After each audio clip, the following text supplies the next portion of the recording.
Dimp Digital Presents Idle Game Chat.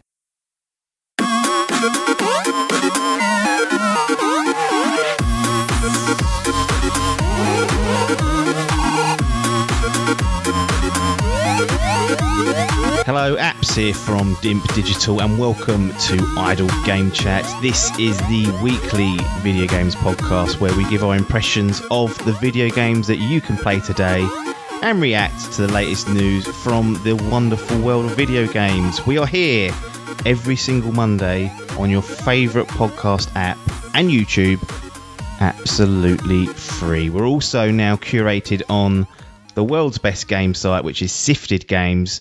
I'd advise you to head over to sifted.net if you are interested in video games. It truly is a great website to get your gaming news from and get all your bits and pieces curated, and there's a nice community there as well. On this edition, I'm joined by the former Dimp Digital Gaming Quiz champion. It's Pacman himself. It's Tom Adcock. How's it going? Good, mate. Not too bad, thanks. Good, excellent. So we're here sort of as an early AM kickoff for us. Well, it's not early, but some people would consider before 9 early, like Adkins. Even on a work day, I don't think he's getting up before sort of 8:30 and then heading straight out for work. But weekends, you'll be lucky to get him before 10, 11. But we've been both up since 6, sort of preparing. That's what we do. We put in the hours here at Dimp Digital and at Idle Game Chat to make sure that we bring you the best content that we can. We are going to be grilling some games this week, so it's a pure sort of impression session, if you will. We've got Wonder Boy, The Dragon's Trap. No idea what to expect from that. That's a little Adcock edition. Maneater, which is something that I have recently played through. A Way Out, which I have played through when it came out initially, and now Adcock has managed to go through that. And then we're going to give our final impressions of The Last of Us Part 2, completely spoiler-free, very just general stuff, not really going to talk too much specifically about the game, just going to recommend or give our recommendations on whether you should pick that game up if you haven't done so already. So that'll be the very end of the session itself. And before we kick off formally, I've got to let you know that if you enjoy Idle Game Chat, then make sure you tell everyone that we're available on all the podcast apps and YouTube. Totally free. But if you do want to support the show, head over to patreon.com/idle game chat, where you have the opportunity to become one of our very, very special patrons. And there's some cool perks that you can get there, and we'll give you something back in return for that, including potentially some spoiler casts down the road that you'll get early. That's sort of in the works. We'll announce that when we're ready to do that. But if you're guessing what the game might be, it will be The Last of Us Part 2 the next time we do a full-blown spoiler cast, and it will be coming to our patrons first at present. Right, Adcock, Wonder Boy, The Dragon's Trap. Now, I got confused when you first said this game because I was like, what on earth is that? I know what Wonder Boy is, but I have a vague memory of them doing a remake a couple of years back. And then as I was doing my research into the game, I realised that this actually is a remake of Wonder Boy 3 in like the old school chronological order. And they've remade it, and they've gone just with Wonder Boy, The Dragon's Trap, almost as though they're trying to sort of reboot it. Before we get into the current or more present version of Wonder Boy, did you play Wonder Boy back in the day? It's quite an infamous series for those that have been around long enough to remember it. No, is simply put. I think that's Come why I on. was kind of attracted to this game because, as you probably know, I was a big Nintendo fan. Yes. And I was happy with that overall. But Sega did have a couple of nice little franchises that I'd always look on enviously over the schoolyard, like, right, what's going on with that Wonder Boy? And so, so like you said, I obviously knew about Wonder Boy. I think I played the first Wonder Boy. And I remember seeing this one, like the box art as a kid and things, thinking, yeah, that looks pretty good. I mean, in hindsight, it looks appalling, but That's all we had to go on, though, back then was the box art, wasn't it? How mad is that? There was no even screenshots on the back of the game. Like, when you got to, like, PlayStation 1 era and N64, like, there was, like, little images on the back. But prior to that, it was like, what's the art of the front box? And then you make a call based on that. If you know internet to look up, just maybe like the odd magazine. Exactly. So yeah, no, I've never really played it, but I'd always been interested. And when I saw this remake, in the works. It was the graphical style that really sort of like piqued my interest. I was like, all right, what is this? And to be honest, I know now it's pretty much out on everything. I think even like phones and whatnot. Oh yeah. I think I've read that the Switch version has outsold all other versions. Jesus. But I actually bought this, I think, pretty much on release, but it had been in my sort of backlog, sitting there rotting. Yeah. So I actually got it on PlayStation 4. Oh, okay. Do you remember how much it was roughly? I'm assuming it's not a full, 50 UK pounds, 55 UK pounds job. It's going to be a much more sort of cheaper version of a game that you'll see. Yeah, I think as I got it on release, it was just like north of 20, but I think now you're probably looking more 12 to 15. Yeah. Fair enough. So, as I said, this is a remake of the third game. Now, I don't know how much lore they had back in the Wonder Boy days, whether they were genuine sequels or just like most games back in the day, sort of in like the late 80s, early 90s, where they're just iterations of the same characters or the same main characters in a different situation. But how do we kick off Wonder Boy, the Dragon's Trap? I mean, what are we looking at here in terms of narrative? Mate, this game's surprisingly deep for an 8-bit era game. Right. So this game starts at the last, a bit like Castlevania 3 or one of those, or Symphony of the Night. So you basically replay the last boss from, I guess, Wonder Boy 2, but you're fully overpowered. He can't really touch you. Yeah. You beat him, as you would before, but this time you get cursed and you get turned into a little lizard fella, and that's how the game starts. Right. So stripped of all your powers. A bit of like a Metroid vibe, you get stripped of all your powers. You're now like stuck as a little lizard running around. Yeah. And you need to get yourself uncursed. Excellent. That sounds like an interesting start. And, we're not talking Last of Us the Part 2 levels, but, for a game of this ilk, you kind of don't expect too much coming out of there.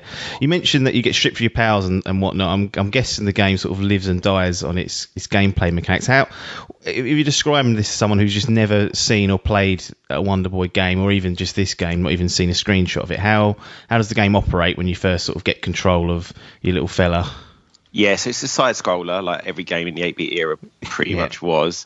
So, but think almost like it's like Metroidvania type deal where you've got like a little hub village, right? And from there it scrolls left, right, up, down, like your different powers that you get. Right. So yeah, there's like five levels, I guess. Like you can go anywhere at any time, but you're going to be underpowered or you're going to get blocked by the terrain. And then as you unlock the new, but each time you beat a boss, you get the option where you get turned into another animal. So from lizard to mouse to hawk to dragony thing. So you got 5 different characters, and then at some point in the game, halfway through, you get the ability to change yourself between those characters.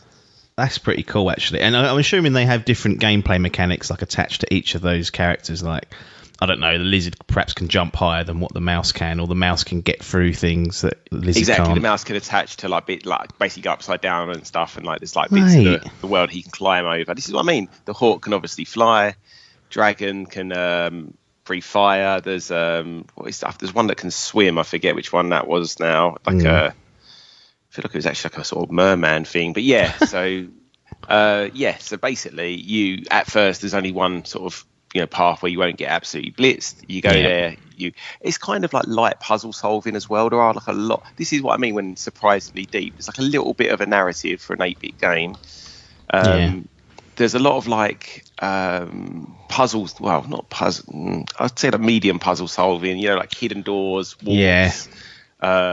There's a lot of like things that aren't particularly clear, especially towards the end. But you need to get a couple of weapons to unlock the last world, and sort of struggled on that for a bit. Like I did manage to sort of bumble my way through, but wasn't really. Again, I was a bit like, right.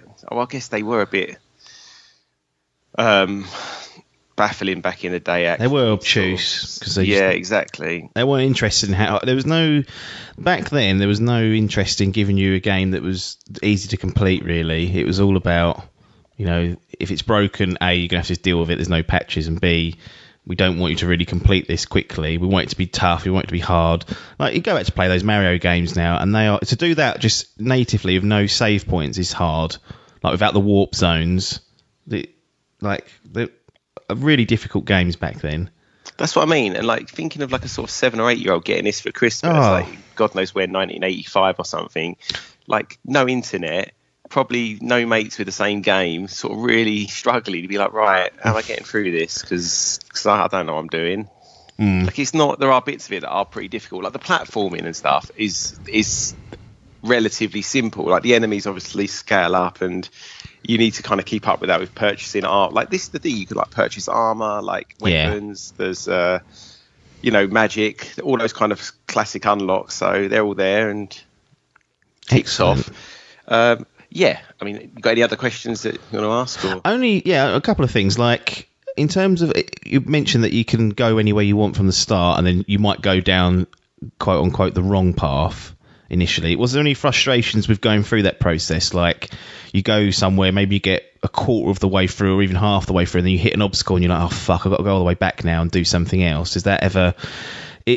Would you trade that off for a more linear sort of structure where it's like an old Zelda game with the dungeons, and you go to the dungeon, you get X, then you can go to the dungeon and you get Y and can progress that way? No, I mean, obviously it did happen, but it's quite like, it's a compact little world, really. Yeah. So even when you kind of wander off, you're really only ever like 2 or 3 minutes away from where you need to be. And even if you do get stuck, there's like warps to get you back to the hub world again. And you can almost tell immediately that you're kind of underpowered or you're not meant to be going that way. There's always more than one place you can go. Yes. And I think what they've done is, I'll go into the art style and stuff in a minute, but so what they've done is they've actually then added in like a whole nother area for each of the characters. So you can, it's almost like story, and then each one's got a side quest, basically. Right, which wasn't in the original. So often you'll find these, and these areas are much harder than like the vanilla game. So you always sort of know you've kind of wandered into the wrong place when you're knocking around one of them. But it's up to you. I've done a couple of them, and they just give you better weapon upgrades and whatnot, and extra heart containers like Zelda. Yeah. But the actual game. So I don't know if you've seen the graphic. I mean, it's an 8-bit Sega Master System game, the original. It looks pretty poor, to be honest. Mate, 89. Can't give it slagging off for that. Was that the year it came out? Yeah. Right. Well, it looks like it. But they've done this, I think it's a French studio, and I did have a look at their games. I think they kind of specialise in these kind of... I'm just looking now. It looks really nice, actually. Mate, it's beautiful. Yeah. One fella done it, apparently. Hand-drawn... art animation. I don't really know what to describe it like, but I guess it is that hand-drawn, cartoony. It looks really good, but it has that thing in the game where you can just press like L2 and toggle anytime you want from the new graphics to the old graphics. So they've literally just reverse engineered the game. So like every enemy is where it should be. Like every sort of thing has just been completely drawn over, but it's the old sort of. Hold on, it's just sitting there. You're telling me the game that you're playing now is the same structure as what was released in 89, but they've added a coat of like modern graphics, or are you saying they backwards engineered to make it look like the old game? No, as far as I know, like the actual architecture of the game is still there. Wow. Like I said, like anytime you want, you just toggle. And that's fucking Zelda getting all the credit, and this is going on. I know, mate. It actually, that's what I mean. Like, so, like every enemy is exactly where it is. Like, hit detection's the same. And I did think that a couple of times because I was like, I'd play it in the old one. I'd be like, it is exactly the same. Like, oh my, I'm just reading up. Yeah, the mechanics work. Gameplay reverse engineered from the original Master System code, featuring brand new hand-drawn graphics and musical rearrangements. Wow. Yeah, and the music, basically the graphics and the music are both really nice in this. That's such a cool idea. I would just say if you've got yourself, I'd say Switch is the ideal console for this. But little like platformer, bit of puzzle solving. I was like pleasantly, so I had this sitting there for years actually, probably 2 years. I had it in my pile, and when I finally cracked on with it, I was like, do you know what? This is actually a pretty good game. Yeah, I might have to look at this, to be honest, because we've both finished The Last of Us Part 2. And I'm in that mode where once I've played a game that I really enjoyed, I don't really want to play anything else for a while. Like, I find it really hard to get motivated to play stuff. These sort of games, though, are excellent distractions because I'm sort of waiting for Ghosts of Tsushima to come out in July, sort of next month. and I don't really want to start anything else. I just feel like I'm going to be playing that, thinking about The Last of Us still, where something like this could be a nice distraction for a week or so. Exactly. I mean, to be honest, mate, yeah, you could literally do like get through one of the worlds like each night, really. I mean, if you know what you're doing, it's one of those games, as it is a Master System game, it can probably be bashed out in under an hour. But yeah. First time through. Me, like probably more like 4 or 5 hours, really. It was actually struggled quite a bit in some bits. Good. Does it retain? I'm assuming they've made enhancements for like how you get to like changing your weapons and bits like that. And also, one thing that back in the day was always difficult with most games was the saving, the absence of checkpointing, for example. Do they add these sort of, life enhancements to the game so that a modern player won't be like, oh, I ain't starting the whole fucking game again? Yeah, obviously, having not played the game, I didn't know, but I did read it, and exactly, they've made those little quality of life improvements. So, bizarrely, obviously, it does save, auto-save every time you get like any sort of key upgrade or, whatever, like beat a boss or get a new transformation. But you can still put in the same, because obviously you can toggle. Yes. So, there's like a church in the main town, so you can go in, like it really does just auto save anyway. If you want to do like a manual save, you go into the church save. If you toggle back to the old graphics, you go into the church and there's your like 72 character upper lowercase numbers special characters password that needs to be put in. Oh, nice. So they've retained, why anyone would want that, I don't know. And then exactly what you said earlier, it's got all the little like easy weapon switching and things that just takes advantage of the extra buttons today's controllers have. Excellent. Is the control all right? Like the control's still pretty solid, considering it's based on a game code that was. Yeah. It's almost what's that? How many decades is that? 3 decades old. Yeah, so it's good. It's not, like how Mario is just like, or like those old 8-bit Marios are just like flawless still today. Yeah. This is a bit slower and a little bit more. How would I say? It's like jumping's a bit more like loose, if you know what I mean. Yeah. So that, it just doesn't, the bottom line is it just doesn't play as well as those Mario games of old. But yeah, mate, it's for a game that's probably pushing, 35 years or something, it's surprisingly competent, and it's such a, because I don't know how many people have played this, I don't know how many people have played this remake, but, it really does bring a game that many people wouldn't play. It makes it, look bang up to date, and it just shows it is still a really, well-playing game. Yeah. Wow, that's. I was expecting this to be like a short segment, in all honesty. Like, I was thinking, okay, what's Wonder Boy the Dragon's Trap really going to offer? But the more you kind of started speaking about it, the more I was interested, and it's run into a reasonably decent segment of its own. Any other bits and pieces or any other side bits you want to mention about the game, and then we'll get into any thumbs up that it sounds like it's going to get at least one at this rate. Yeah, no, I think that's about it, really. I would just say if you can find it for that sort of like £12 mark, I would definitely get it. I'd recommend it on Switch, but it was absolutely fine on PlayStation as well. Just feels like you're wasting the PS4, doesn't it? Like, imagine getting like the PS5 day one and booting this up and being like the real power of next gen. It's just that perception. Exactly. Exactly. My nephew said it once. He saw me, he goes, 65-inch TV, like 4K HDR. He goes, I see you playing Tetris. He's like, what you do with your life? And I was like, right. Looks bloody nice, though. Bloody nice looking. Well, Tetris. yeah, and it also doesn't make my PlayStation sound like it's going to fucking go to Mars. It's God. Yeah, that better be sort. I wonder whether the size of the PS5 is just to help with ventilation and that noise. I'm hoping so. You can correct it by opening the bastard up and then putting like new thermal paste somewhere. Dave Salmon's done it, and it made his a bit quieter. And Adkins has been getting really annoyed with the noise that his makes, and he was tempted to do it before The Last of Us, but he didn't. It's one of those things where you don't really want to do it in case you break it, I guess. Yeah, imagine that.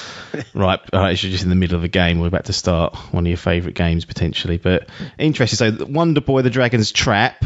Are we going to give it thumbs up, thumbs down, as you thumbs said, in the mate, middle? one thumb up. It's a decent little platforming adventure game from the 8-bit era, bang up to date by those French bastards. Done a nice job here. Excellent. Well, I'm interested in that. I mean, I know I've got games that are already in my library that are like a Celeste, for example, that might be good to fill this little gap until Ghost of Tsushima arrives. But 100%, if I see this on offer on that Switch, I'm just going to get it because it sounds like a really intriguing little game. I'm going to move on to Maneater, which I played. So I will sort of hand over the duty of questions and intrigue over to you. So I'll let you sort of start if you've got any initial queries or questions around Maneater. Yeah, well, I knew this game was coming. I didn't know it actually got the full release, though, actually. And I'm a reasonably big shark fan, but then I met you, and sort of, you actually sort of make me hate sharks and Jaws and whatnot, because you fucking love this shit. So I love them, yeah. Even if this game was absolute toot, it was getting a big playthrough from you. So it's getting 10 out of 10 regardless, because it's got sharks in it, yeah. I know broad strokes, like what this is. I saw a trailer, so it's like open world. Is it? Well, so my first question, I guess, then, is this like a sort of ramped up version of that game I had on my phone where you kind of keep upgrading your shark, fighting bigger bosses, giant crabs and whatnot? I tell you what, it's not, but it does share some of those attributes. Because in my brain, when I saw that trailer, that's what I was thinking. I was like, and that was fine by me, by the way. Yeah, I like that game. I would say it doesn't borrow things. It's just using, like, that game was using like quite straightforward RPG mechanics. Like, you build experience and you get bigger and bigger. So in this, you assume control of a baby bull shark, like a pup. And as you progress through eating things, through completing quests and bits and yes, there are quests for these sharks. You will gain experience and you will grow throughout the game. So by the end of the game, you're obviously much bigger than where you were when you started. And it has some really kind of like traditional role-playing elements in there. This is all right. So one thing, I'm a big fan of sharks. We all love sharks. So if you don't like sharks, you need to sort yourself out. This is not a National Geographic kind of simulation of a shark's life. Okay, it's a tongue-in-cheek video game, almost in some essences like a sci-fi take on a shark's life, basically. So forget Shark Week and all the real footage and stuff. This is a video game where you play as a shark, and they've gone for the side of making it as fun as possible, because you can upgrade your shark with various components. Like, you can unlock, for example, like bone components, which change the look of your shark. So you might change the jaw of your shark to a bone component, and his teeth will be like a bit more like thicker and whatnot. But what that does in the gameplay is it increases your like brute force, your brute power, things like that. And then when I was talking about the sci-fi stuff, there's another upgrade sort of set of, it's almost like armor. Imagine this stuff as armor. It changes your look, changes your stats. One that's electricity. So when you buy it, it will disperse electricity into the water and stun your enemies. There's a poison one. So there's all these different kind of, there's about 4 or 5 maybe of these different sets that you can accumulate and get from carrying out various different quests and bits and pieces in the game. It's much more like, and don't you lose your shit when I say it, it's much more like a GTA version of a shark game than it is whatever that game was called. I can't remember what Big Shark Upgrade. So open world, like quests for you to do, and has that upgrade path that you can fill. Even has a wanted system on there. So if we're talking GTA, you know. So when you're swimming around, is there like a mini map that tells you where your quests are, or like how do you unlock these quests? Are there like side quests and things? Yeah, there's tons. There's not tons. There's about 6 different types of quests that you can do. It's like a story quest where you'll go and visit like this. Basically, you've got an arch nemesis who's like basically Quint out of Jaws. Nowhere near as well acted or anything like that, but he's like a shark hunter. He hates sharks, blah blah blah. So the main story quests focus on like you visiting him and checking in with him, seeing what he's up to. And the way the story's told is that it's mainly following this. I think his name's Scaly Pete. Yeah. I mean, it's mainly following him. Quint. That's the enemy. Yeah, it's like the main sort of Quint version. And the way it is presented and shot is it's like they're doing a documentary on him. I remember this now. Yeah. Like a Big Brother sort of thing. Like That's it. Yeah. Yeah. Okay. So they're following him. He's like talking directly to the camera and all this weird stuff. And then when you're in the water yourself as well, like when you go and unlock a collectible, for example, there's like landmarks that you can find under the water that you can buy, and then it'll like activate, and you'll find out like it's a load of like people that are on a boat that it sunk and they drowned. And it'll give you like a narrative, narrative sort of snippet of that particular landmark. So everything in the game, whether you pick something up, whether you activate X, there's a narrator that's talking you through this, which in RPGs, and this is not a long game by the way, but in like long RPGs, what they sacrifice is that when you pick up like a collectible, you have to fucking read it. Like this, the one thing I love about this game is like 99% of stuff is narrated. So when you get something, it'll give you like a unique, little batch of information about that collectible, which is really cool. But you've got a map, and you can drop a checkpoint down, and then it will show up on your there's like a radar at the top of your screen, and it will show up on there, and you can go to that sort of mini map marker and then find out what's there. But the one criticism is there's about 5 or 6 things that you can do, like go to the story area, which is normally just triggering a cutscene, to be honest, and sometimes it will trigger an encounter after that. Kill a number of humans in a set area, which is called like a revenge mission. Kill a number of fish or other animals that are in the sea. That's called like a population control. Kill a hunted animal, which is normally like a more powerful version of a standard enemy. So during your travels in the sea, you'll encounter things like crocodiles, other sharks, barracudas, things like that will attack you, and these are like more powered up versions of those. Once you've done enough sort of bits and pieces or population control in a certain area, so there's like certain sort of regions of the map, it will then unlock what they call like an apex predator, which would be like the boss of that area, and then you can Is there a giant crab? I'm not gonna. No, there's not.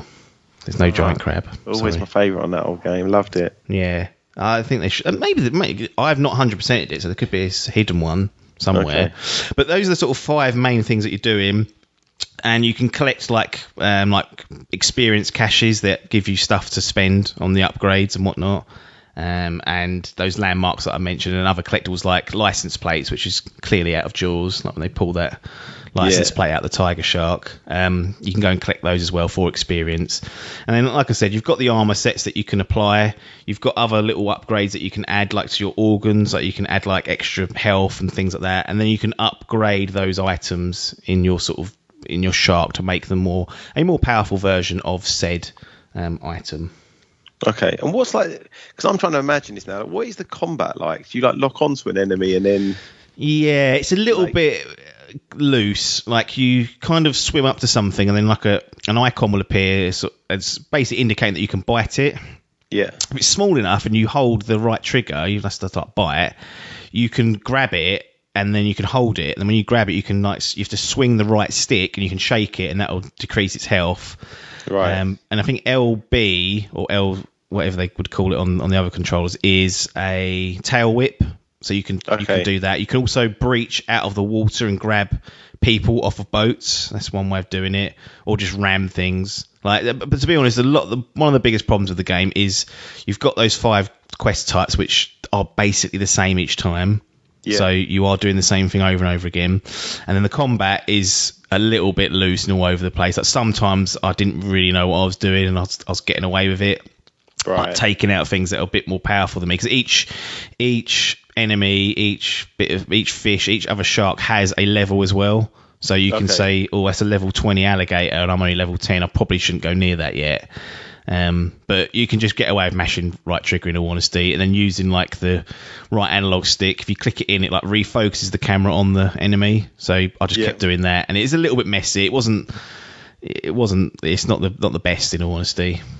Okay, I'm assuming there's like the things where like you go for the humans, like there'll be people on the beach, people on boats, people on the pier or whatever. Is it like you can smash those things up? And you can get on. So again, when I was talking about, it's not a realistic simulation of a shark's life. You can jump onto land and sort of hop around and get people off the beach if you want. You can only do it for a certain amount of time before you start like suffocating. But you can do that, and you can like attack people's pedlos, sink it, like watch them swim around, and then just pull them under and drown them, and then eat them. You can destroy pretty much anything in the game that's on the water moving around, so that's quite fun. And if you do enough of that, if you start causing too much mayhem to like the human side, the wanted level system will kick in, and they'll send like hunters after you. And if you destroy maybe half a dozen of those hunters before you kind of lose your wanted status, it will trigger a like a headhunter, like a bounty hunter they're called. They come along, and they're not really much more of a challenge than the standard kind of like hunters that come after you, but there's like a named person on the boat, and if you can get them and kill them, you kill them and you get a reward at the end, which might be one part of an armor set and a load of experience. I think there's maybe 12 of those, so as you work through like the levels of bounty hunters, you'll get different people, and then if you get them all, you get all the rewards that come with that. Do people can you stick your fin above the water and sort of shit people up a bit? People you can. Yeah, you can do that and swim past, and then you can hear people like reacting and trying to like swim away. And they do react. I mean, the AI is pretty turd, in all honesty. Like, they don't do a lot to get away. They feel like they don't get out of the water a lot of the time. I think you'd immediately like bolt for the beach, but they sort of just swim sometimes further out to sea. And I'm like, right, if you're playing in my world here, you're going to get taken down for that. But yeah, it's that people do react to what you're doing around them. It's nothing dynamic really. They have like 2 or 3 reactions that they'll all do. Just scream. And again, the people on the beach that I've just jumped on and just snatched their friend off, they don't head inland. They just sort of stand there going, ah! And it's like, well, I'm going to get you now, aren't I? Right. So I've got a few questions. I'm going to just blitz you, but they're all sort of around the same theme. So do you know who made this? Do you know how much you paid for it? Yeah. It sounds like you completed it but didn't 100% it. So is it more like a game that's good for a half an hour blast, or is it actually because I'm starting, it sounded quite positive at the beginning, but now I'm like, well, hang on a minute, this thing's sounding so hot now. It's kind of what so Tripwire Interactive developed it. I've never played any of their games before, so I had no real idea what to expect. They've published a few games, but the developing side, I think the best rated thing they've got was Killing Floor. So, in Killing Floor 2. Right. Anyway, so they developed it. I paid £32. It's like £33.50. It's a really weird price. That is a weird price. What's that? I think it's because it was pre-ordered. Okay. So I've got like a whatever % discount, and it just automatically applied to that. The game itself, like the main game, is about 10 to 12 hours. Okay. Like that's what I think I've basically put in from start to finish of like the main quest. I've still got probably about another 2, 3, maybe 4 hours of like collectibles that I may go back to, because so here's the you can't sit there and play this game for 6 hours straight. Yeah. It's not like one of those games where you're going to get drawn into it. On your first session you might, because you'll be like, oh, it's all new, I want to kind of just get my get my bearings and whatnot. So the first session I definitely put like maybe 2.5 hours in, but after that it was short blasts of like an hour and a half tops, and even half an hour. But that kind of plays into the game's favour, because just being able to jump onto a game for half an hour and do something is absent in a lot of games these days. So if you are looking for like a side project, like you get this, do like the initial tutorial, get comfortable with the controls, then just pick it up once a week, twice a week for like, say you've got half hour before you go on a bike ride, hop on, and then you'll have a bit of fun. You'll turn it off, and you won't get too bored of it. But you won't get sucked in, I don't think, and do it from like start to finish in one session. The madness people that do that. Okay, is there anything else you want to tell me, or should we go for a score? Is there anything else I would like to tell you? Like I said, I mentioned the narrated bits and pieces. That's really good. Like the RPG leveling up, that's part of it as well. Different unlocks we've done. It's a little bit Metroidvania in that there's like underwater tunnels that you can only unlock once you've got to a certain size. So you can go back. That's mainly 100% in stuff, to be honest. Like you go back and get like the hidden cache that's in there, but you will get to a certain size. It'll be like you'll get to like one grate, and it'll be like you can't open this until you're an adult, for example. Got ya. And then you can Is go it back like, and I'm do assuming that. you're around like one town, like a fake, whatever the town in Jaws is, Amity, yeah. Island or whatever, yeah. Yeah, you're is in it like that? Yeah, so you're in like a big, almost like resort, I guess. I can't remember what the place is called, but it's basically the way the map's segregated is there's about 5 or 6 different zones that all have like a different theme. Like, because you're a bull shark go on. That was what I was going to ask you, actually. Is there like a sort of frozen bit of the world and stuff? But is it more like just like what resides in those areas? Is there an underwater like kingdom, like glass tunnels? No, not really. Oh, for fuck's sake. Basically, it's all like a lot of the game is focused around, because you notice just how much shit people put in the sea these days. Like, I think a lot of what the game's trying to present is that the ocean's filthy with what humans have done to it, and they kind of play into that a little bit with some of the narration bits and pieces. It's really subtle, but it's more shown in the game. Like, every area you go to is just full of shit in the water. Right. Like nuclear waste and one of them, like fucking people's rubbish, like bodies, people just tipping like landfill. Like, there's definitely a theme of like, just take a look what we're doing to the planet, I guess. And it's not in your face. It's not like driving it home going, you must stop using plastic, all that shit. It's just, I found that was a really subtle way of just sort of showing me that we're ruining the oceans and the lakes and all the bits and pieces that are. Cause once you throw it in the water, you can't see it, can you? For most Greta people. Thunberg isn't an unlockable character then. No, she's not in there. She may be a DLC. That would definitely be that'd be polarizing, because you know what people are like on the internet. You can only love or hate someone. But yeah, so there's different zones, and it's like a swamp zone. There's like a beach zone. There's a zone called the Gulf, which is like the sea, I guess, which is really cool because that's really deep. Like, you can go like tens of meters under, and most of the other areas are sort of in this like fancy resort, and where people are all like posh people that spend too much money. They all play golf and they throw all their shit in the sea. So none of these people have any sort of sympathetic qualities to them. They all deserve to be picked off the beach and eaten, in my view. Got ya, understood. Yeah, but yeah, I mean, as a game for what it is, it's probably a tad on the expensive side, but it's a shark game. I don't know. You'll have fun with it, certainly. For a lot of the majority of the game, I think most people have fun with it. If you're trying to like push towards the end, eventually you'll be like, right, I'm doing this. I'm killing 8 humans again. Like, can I be bothered to keep doing this? But the fact that it's not 30 hours, I think, plays into its favour as well. Because if this was 30 hours, I'd be like, fucking hell. What are you bloating this out for? It's just nice and sleek. Nice. All right, so let's talk scores then, mate. Yeah, I mean, we don't have many shark games that come down the wire. There's definitely things they could improve on, controls and, you know, quest variety. I like the narrative kind of focus they've gone on, where it's quite tongue-in-cheek, got a lot of comedy in it, so that kind of works well. You're not playing a big serious game, which is great. And it's got some great elements for RPG players in there. It's interesting. The controls, other than the combat, are fairly decent. And yeah, £32.50 main hindsight have been a bit expensive, but you guys can pick it up on a sale. And I'd advise you, if you're interested in what you've seen and don't mind a few rough edges with the game, then... What were you playing it on, by the way? Xbox One X. So is it on everything? It's on everything other than Switch at the moment, but I believe they are working on a port. Actually, it might already be out on the Switch. Later date in 2020. So that bloody Switch port will be awful. But well, it might not be. But you know, I think games like this don't tend to do that well on the Switch. But yeah, who knows? But in terms of recommendation, I'd give it 1 thumb up, because we just don't get too many shark games, and they could build out a decent sequel from this. Like, they just tighten things up. It got quite a lot of hype, quite a lot of like buzz, and I can see why, because we just don't get games like this anymore. And it's definitely sort of earns the hype, and it's not going to be a game changer for anyone. But if you want a bit of fun as a side project, or even as a main project to sort of blast through for a couple of hours, if you've only got that a few times a week, then this is perfect for that.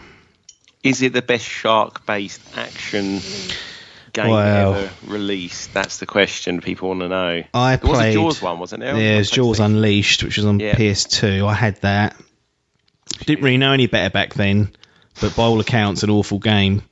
But because it was Jaws, it had the Jaws skin, you were a great white, it had the music, Brody was in it. it's almost apples and oranges, really. But because my memory's so vague, I'm just going to go with Maneater because it's clearly a much more polished game. Like, you was collecting key cards in that Jaws Unleashed. Like, that's the madness that they obviously didn't have a way of doing a video game story, so they just sort of went, right, what do you do in video games? You collect key cards. Right, get the shark to collect key cards. Did he have because I'm just thinking now, imagine you remember the Rocky games that come out on Xbox, the original Xbox and stuff. Yes. If they really lent into the Jaws sort of franchise and had all the different sharks, the burnt one from 2. Exactly. The Underwater Kingdom as a whole world. You got Michael Caine knocking about. You got Brody, Quinn. You got everyone. That'd be so all good. as bosses and stuff. That would be amazing, right? That's what I'm hoping. Maneater 2 will just get the rights to the Jaws franchise and just do a sequel or a DLC pack.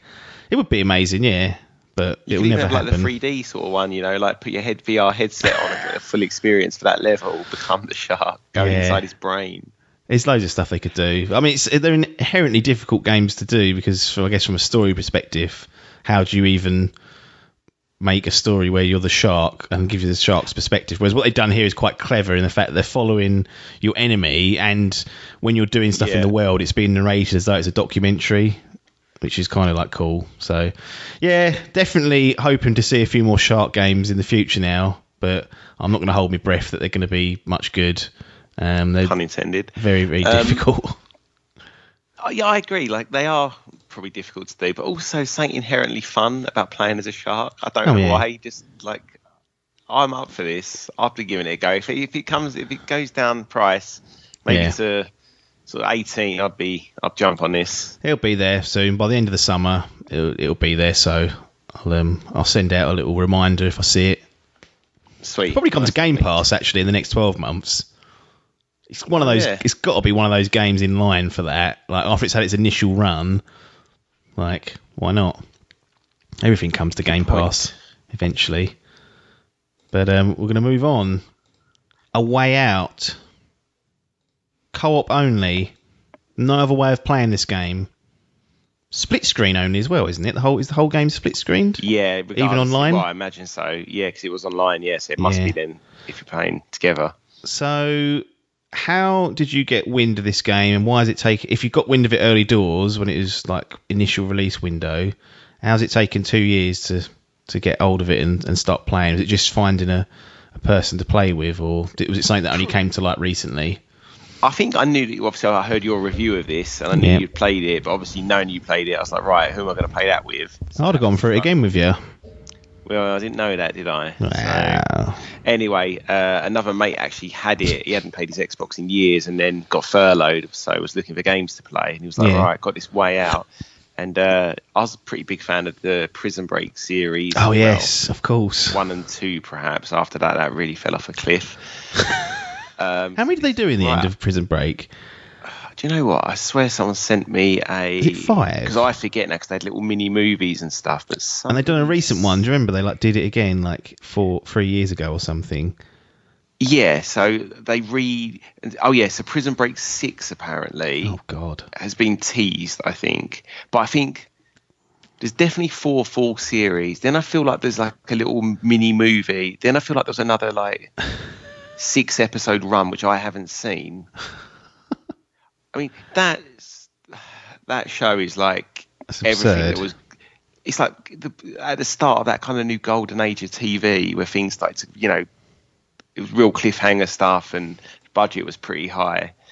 But then it suffers in that there's way too many episodes a season, and then the success of it just made them keep barreling forward, and all the characters then had to, they've done a thing where they just write the characters back in, even though they had no logical sense of being around still 4 seasons in, and then it became the A-Team. That's I've got mixed feelings about that show, but the first 2 seasons I think are really strong. And then obviously, so this game sort of riffs on that. I think they must have been fans of it or thought we'll tap into that market, and obviously it's pretty unique, as you say, co-op only. Not many games like that. So it doesn't even let you play it solo, and I know that'll annoy people. They'll be like, oh, I want to play it solo, but I don't know what your opinion is. I think after you play it, you realise why it's co-op only, because it just, A, mechanically it probably wouldn't work, and B, you'd lose a lot of what the game's about.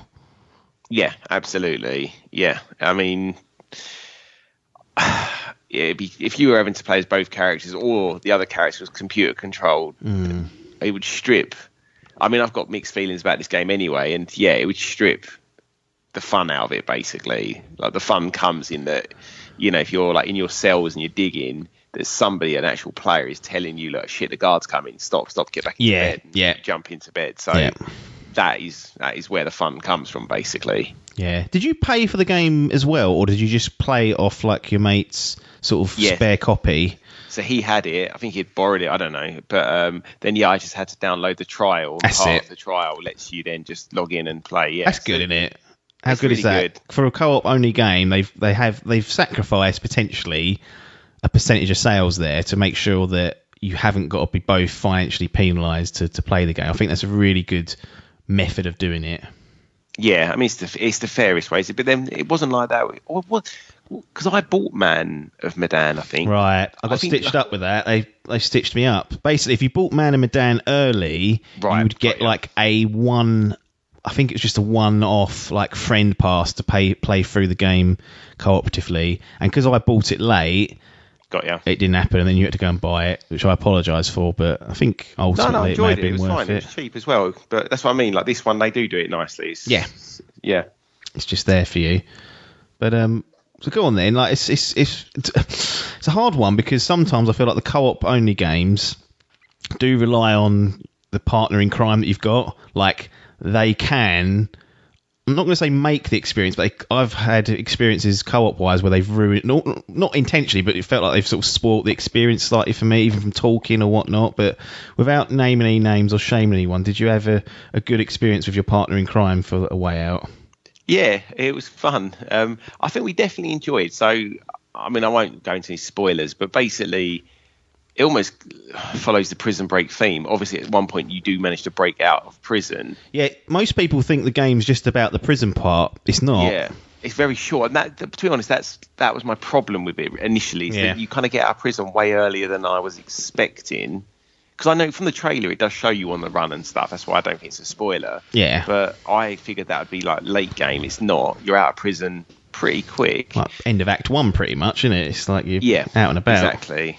And then, it's like the adventure they go on. There are a lot of like slow bits. So it kind of has a bit of everything. It's like kind of Telltale-esque in that you'll be wandering around like a little like small part of a gas station or whatever, and there'll be a few people to interact with, and one of you might have to make up. So basically, say me and you are playing, as you know, it might be prompting me to go and make a telephone call to my wife back home. And then you need to get the car ready or go buy a gun or something. So you can kind of go about, do your business. And you can see what the other person is doing the whole time. And then like more, then that same kind of scenario, but with puzzles. So you'll be in prison, like I said earlier, and there'll be a guard walking while you're digging for your cell. Or you'll have to steal something from the wood shop, and same thing. You'll have to like distract a guard to get something metal through a metal detector. So there's some kind of cool things, and it works. You know, if you've watched Escape from Alcatraz, Prison Break, any of these like Great Escape, these movies, it kind of riffs off all of those. So you kind of just know what you should be doing, and it tends to work. There'll be like little like fight scenes as well. You get into a scrap in the prison yard and that, and basically when it's fun, it is a fun game. I mean, mechanically, it's probably a bit clunky. It's much more of a narrative game, isn't it? Than what people might expect. There is action in it, but you're primarily kind of just either puzzle solving or ingesting the story and the relationship between Vincent and is it Leo, the other guy? Yeah, that's it. Yeah, and I think that's one thing to point out is that it's more in line with a narrative type game, like a Telltale almost, than like a straight up sort of third person action or shooting game. It's just not. You're just not going to get that here. Yeah, it's as if Life is Strange had bolted on little action bits, and so those bits then kind of tend to not, like there's bits where you're driving a car, and GTA it's not like it really isn't like fun or or like smooth. It's like a right old clunker. Yeah. You just like, and you, I mean, it's quite forgiving, I guess. Like most things only take you 1 or 2 goes, and you'll sort of bumble your way through. But yes, I think I played it with someone who like was on the same wavelength as me. Like, you know, we watched all the story. He wasn't interrupting or anything, and you know, probably similar level of poorness at actually playing games. So if one of us struggled, we'd both be struggling. So that was all fine. I would just say I think the game started strong, and I'm not going to say anything about the last sort of chapter, but that was quite fun as well. I don't know if you remember what happens towards the end. Yeah. So basically, we really enjoyed like the prison and then the prison break and the escape, but then it kind of goes into more like about reconnecting with your family and those classic kind of tropes. And that bit was all a bit slow for me. So I was a bit like, right, at one point at sort of 3/4 through, I was a bit like, am I enjoying this? Sort of bookended by 2 decent bits, I guess. Yeah, and then it picks up again in that last bit. I was like, right, didn't see that coming. This is now fun again. Yeah. Yeah, and I mean, it's short, isn't it? I can't remember, but I feel like it's probably 7 hours. Yeah, it's not a long game. It's not a long game. No, and again, I'd say you could probably, as a Dimp, we're kind of always reviewing games that are about 3 years behind. You can probably pick this up for next to nothing. It's just, I guess it's just finding someone else who actually wants to play it. Yes, but as long as you can carve out a bit of time, and it doesn't take a long time, I would say overall this game's probably worth I don't know how much it retailed for at first, because again, it is like that Man of Dan sort of levels of time. Yeah. And it kind of, it's a bit, it looks all right, doesn't it? I don't know who made it, but it's a bit... 25 UK pounds it originally went for. That's fair enough. Split between 2 of you if you wanted to do it that way. It's a bargain, really. Yeah, that is a bargain. That is very true. It's done by Hazelight Studios, who EA publish it, but the developer's Hazelight. I don't know if you remember, it's a chap named Joseph Ferris who, at the Game Awards... What game was he done the game before this? It was really well... Brothers: A Tale of Two Sons? That's it, yeah. I haven't played that, but I think it was well received, wasn't it? He's quite infamous over his like rant at about the Oscars at the Game Awards, where he tells the Oscars are shit and tells them to fuck off. Did he get pissed up or something? Yeah, he looked like he was. I don't think he is. I don't think he was. I think he's just like that. But That's it. He goes on a massive like rant, and his brother's in this, who's called Ferris, who's been in a lot of actual sort of television and whatnot. So he's been in Westworld. Was the sort of thing I've seen him most recently in. But yeah, so Hazelight Studios did this one, and he's a bit of an eccentric one, old Joseph. New Kojima, some are saying. Western Kojima. Yeah, that's what they're saying. Okay, cool. Yeah. So, I mean, because it's got like a kind of... It's got like brought like ideas-wise, it's got like quite a good scope to it, but then it's kind of not really got that AAA shine about it. Like some of like the environments, the graphics, the way it moves, the driving particularly was pretty clunky. Yeah. Like it kind of needs that polish on it just to get, really sort of elevate it. Is that because it's trying to do like a narrative style game where the fidelity sometimes does matter because they're doing a lot of environmental stuff here, or is it just that because it's a smaller budget game that it will suffer regardless of what type of game it is? I don't know if it was a smaller budget, but it felt smaller budget to me. Well, the way I look at it is if it's going for £25 UK pounds to start with. That's a good point, yeah. I don't know whether that changes expectations or should do, or whether it's because of the type of game it is, it kind of needed a bit more guts about it to tell the story better or to make you feel a bit more immersed. Yeah, I mean, I think it does a competent job with the story. I just don't know if the story's that, it really, a bit like your Maneater. Mate, don't slag it off now. Mate. I'll give it 2 thumbs up if you're going to go down that route. But do you know what I mean? I feel like they're both they are comparable in that they clearly, there's like a source material they're sort of drawing from. And then you've got like check boxes in both those genres to be like, right, digging out a cell, check. Eating a human, check. Like reconnecting with your loved ones, check. And they're both definitely a level off like a top developer, but they're priced accordingly. So yeah, exactly. It's one of those things. Yeah, I mean, I don't know how it was a while ago you played this. I don't know how well this is stuck in your mind. I really enjoyed it. I played it with Logan. I think we streamed it. Anyway, yeah, we did. And yeah, it has shortcomings, definitely. I think you've mentioned a few of them. And like, yeah, the general feel of the game, when you actually get your hands on the controller, it's a bit like, ugh, it's not the best. But I really just appreciated the unique style of the game, i.e. that it's co-op, it's split screen all the time, and you have to kind of work together throughout the game.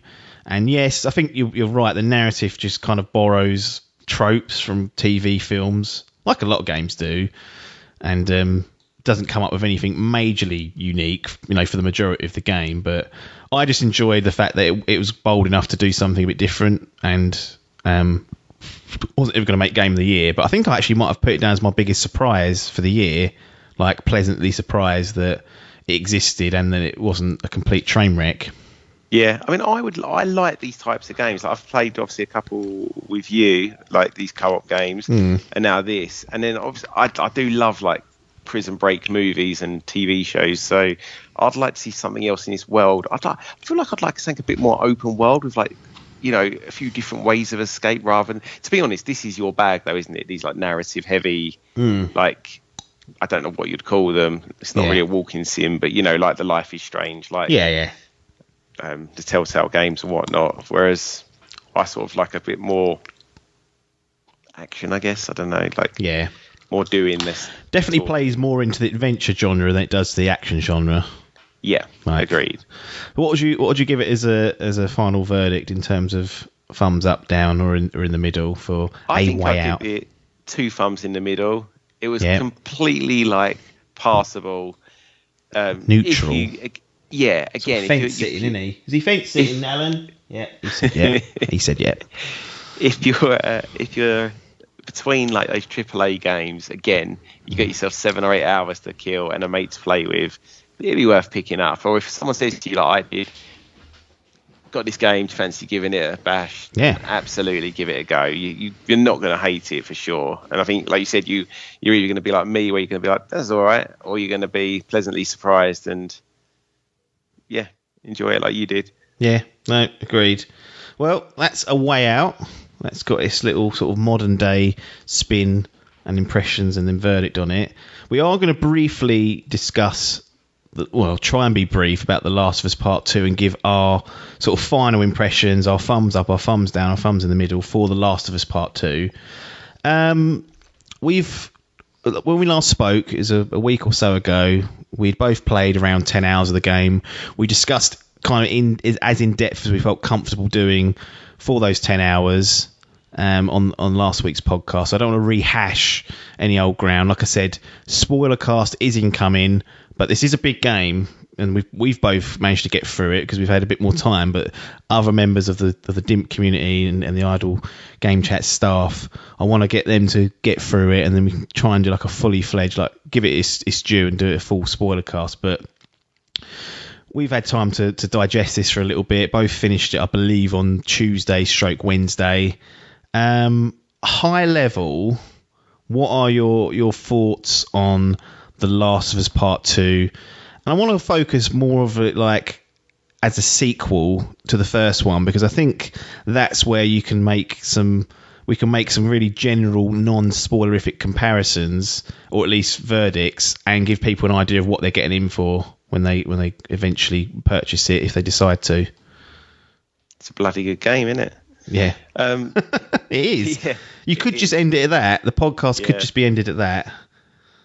I think, gameplay wise, I feel like everything they've done is enough. Like, I haven't played The Last of Us 1 now for probably 4 years or so, but I probably wouldn't want to go back now with these mechanical improvements, like gameplay improvements, because Ellie is a lot more agile. She's got a lot more Joel's an old fuck, isn't he, compared to her? He's really breaking down, sort of slow. No wonder he got in so many scrapes. Jesus, he can't even lay down. Exactly, can't go prone. Yeah. I love that, by the way. It's so good. It's such a simple thing to add, but it gives you so many more options. And the design of the encounters and the levels definitely complement the new kind of gameplay mechanics and give you far more. And that's what I mean. That's again like where you got like, you know, like multiple like levels. Like you'll be in a mall with like 3 or 4 levels with enemies everywhere. You can get yourself in all kinds of shit on this one, but again, I don't think they had anything on that scale really. Maybe the DLC has some bits a bit like that, but yeah, everything's like I don't basically. No DLC confirmed, by the way. Oh really? Yeah. Not going to say whether that's right or wrong, but that's just a little. Well, considering I've sold my copy, that's definitely right. Thank you, naughty dog. I would say that I think we discussed this off air. So, like, they could, and like most games and films and anything really, when there's a sequel, they kind of just like looked at what worked and they go, right, keep that all in, and make everything else bigger and you know more explosions. And they just haven't done this year. I feel like they've. I mean, I heard that they started making this just 1 year after the first game was released, which surprised me because I feel like there's so much like thought that's gone into this, and they really like the first game ends. It's kind of like a one and done to a point. You can't, a lot of people would say, "I'm happy with that," walk away. Yeah, like you've got that massive question hanging over about what Joel did at the end of the first game. That obviously, you know, could be looked at in a sequel, but in my head, like the way I envisioned what they would probably do was nothing like this, like story wise. And I think they've what they've tried is so bold here, and like ultimately they've pulled it off. I mean, I think it's going to be jarring, and it's going to, you know, it's going to really put some. I think you said the same. It's going to really put some people off. Yeah, but overall, I'm so happy that they went with something like this rather than just play it safe. Yeah, agreed. Yeah, I mean, I think the way I look at it is that the gameplay mechanics do make the first game feel like ancient, even though it's technically not. So I don't know if that's a damning indictment on the first game being a bit behind the times, potentially in the gameplay sense, or whether this is really kind of knocked out the park. It feels that they've definitely evolved that side of things. Which, if you're playing moment to moment, you're gonna appreciate all the changes they've made on the gameplay front and just expanded it as well. They're not just added new mechanics; they've expanded and made things bigger for you, so that you as a player have more options and more opportunity to impose your will on the encounters. And the narrative side of things, I feel like the first game was like maybe like, I'm not going to say movie quality because people are like, well, it's not as good as that, and it's like, well, I know they're not, but just for the sake of easy comparisons, like movie level quality narrative, let's just call it that, like really good. Like you said, like it's a pretty, like the story itself, actually, if you think of it, it's, you know, the relationship between those two, Joel starting to sort of revert back to having a normal human feelings and whatnot. Like it's something you could put into a movie, I feel like. This, the Last of Us Part 2 is like television levels of narrative. Like it feels like 2 really good seasons, maybe 3 seasons of good television packed into like a 25 to 30 hour game, and the quality is just on another level. I've been saying for years now that TV is far outpaced movies in terms of the storytelling and the narrative, simply because you spend more time with the characters. And with video games, that's also true. Like, these games are far longer than any standard movie and more akin to a television show. And this is the first game I've played that's really got close to that level, or at least kind of branched out and said, look, this is how the storytelling video games should work for a game of this length and this sort of depth. So really, you know what, it's a really good analogy, actually. It's spot on. Yeah. Because here you've got all the little, like, I'm not going to say anything about how the narrative works, but yeah, there's so much there for you to unpack and unpick through the files, notes, diary entries that tie everything together like a really sort of good season of TV. Yeah. Like, almost like you can play the game without doing that and you'll still have an absolute blast. But then if you really want to sort of... I feel like this game really warrants a second playthrough. Once you know, like watching a sort of complicated film or whatever, when you know what's actually happening big picture, you can then concentrate on those little bits of dialogue that you've kind of not picked up on first time round, and you'll get so much more out of it. Yeah, absolutely. Like, I feel like this really does... going back to your point about it being bold and being a sequel rather than an extension of the first game, which a lot of sequels do, especially in the gaming side of things, because you've got all the core mechanics now down. Yeah, absolutely. Whereas this kind of benefits from the fact that this was first developed on PS3, the original, which had X amount of power, and now we're seeing at the tail end of the PS4 what that can do. So the mechanical side of things, they certainly can enhance and have taken full advantage of that. So that's an advantage of it being, one generation for one, another generation for another. But story-wise, like you said, it could have been by the numbers and, to try and keep everyone happy. But I really feel like they challenge you as a player. Like it's a challenge to accept and appreciate. You don't have to appreciate what they've done. Like, I think there's stuff that happens in the game that I don't agree with, but that's good storytelling in that it makes sense. Like I might not like what happens in X game or X film or TV show, but as long as if it makes sense in the world that they've built, I can appreciate it still. I think that's where people will have problems with the games, that they're not ready to be challenged either on what happens or the type of people that you encounter. And I felt like this has made me appreciate storytelling much, much better and give me an appreciation for doing stuff that is outside of the comfort zone of people, and giving you an opportunity as a person to say, yep, okay, not happy potentially, but completely understand why, and it makes sense. And actually, looking back at it, it's great what they've done with it. Do you know, yeah, I totally agree. And I think one of the highest compliments I can pay this is that I had a very high opinion of this game when I completed it. But having spoke about it a lot with you and other people who I know who have finished it, it made me like it even more. Talking through those bits I've missed or those other opinions or whatever, it's just elevated it. And then, like I think we said, like when we first started this podcast, like the best books I've read and the films and TV shows, like there's that kind of void now where I'm like, right, that's like I installed Jedi Fallen Order. Yes. And I kicked that off last night, and I was like, I know this is a good game. I like Star Wars franchise. Well, I mean, I did, and like it looks really nice and things, but I'm just like, I'm not feeling this. This is fine, but it's not The Last of Us Part 2. There's a level of quality to everything around that game that it's not fair, because obviously you've got Naughty Dog, with 6 years lead time, all the money in the world and the best talent. Sony backing them like for every year. They've not got to worry about a thing really. It's not fair to compare, but obviously the first game you put on afterwards, you're going to compare at the end of the day, and that's why you get Wonder Boy: The Dragon's Trap. It's a perfect sort of palate cleanser. It's very true, actually. It's true. You've got your sort of system locked in place. I think it's the right one.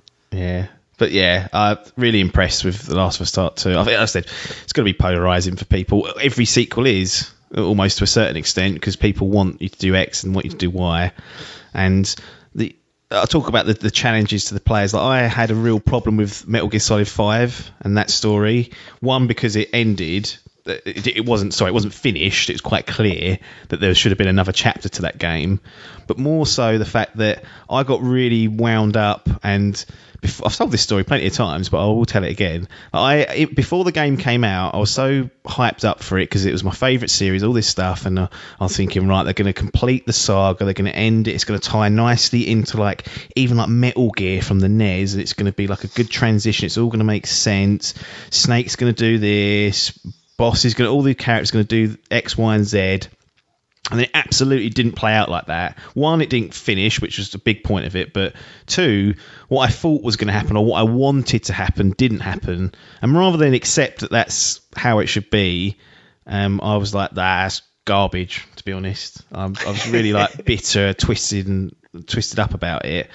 And I think The Last of Us Part 2 has kind of made me take stead that actually it's okay for things not to go how you want them to go, because I don't own the characters, I don't own the story, I don't write the story, but just to enjoy what's been presented in front of you. And if it's executed well, I think that's another point that perhaps Metal Gear didn't execute whatever they were trying to do well. But if you do it well, like you have done in The Last of Us Part 2, it's an enjoyable experience. Something where you go in with, I don't know, you go in with like feeling X way and come out feeling Y. And I think that's a really powerful statement for a video game, and an accolade that very, very few will get from my eyes, for sure. But yeah, let's draw it to a close before we start treading on people's toes and overindulging. But in terms of thumbs up, what sort of recommendation would you give it to people out there?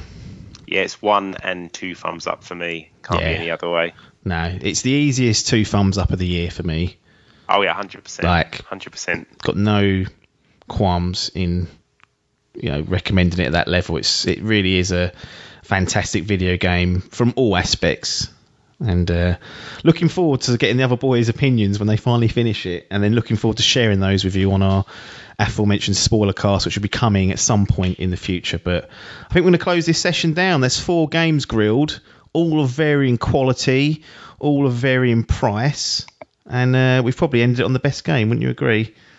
100%. Good. Right, we'll shut this down for this week, and we'll see you next Monday with whatever we've got in store, probably something from the archive. Actually, we've actually recorded several grilling sessions that we haven't been able to, share with you, because we had the PS5 reveal, we had The Last of Us coming out, and then we had The Last of Us sort of final impressions we wanted to do, plus the other games. So we'll see. It's a bit of a variety podcast in the gaming space, but you guys enjoy it. So head over to patreon.com/idle game chat if you want to learn more on how to support us, but nothing more for us to say apart from thanks for your time and ta-da.